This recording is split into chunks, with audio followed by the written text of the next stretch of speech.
With the start of the hurricane season just a couple of weeks away, farmers in Monticott in St. Thomas are pleading for the government and the National Solid Waste Management Authority to remove a garbage pile that they say has been a nuisance in the community.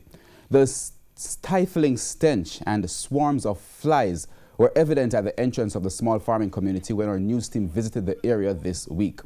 The garbage at the makeshift disposal site includes animal intestine, old refrigerators and plastic bottles.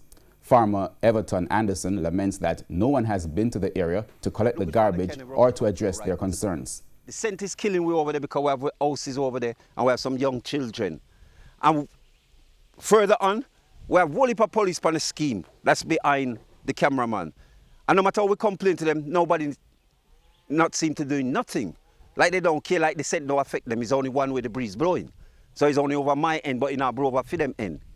So all those things going to wash down into the sea, right? And then we buying the said fish where the fish is going to be contaminated, right? Because these yog were coming from up on this riverside, going straight to the sea. And then you have the young babies, the young children them.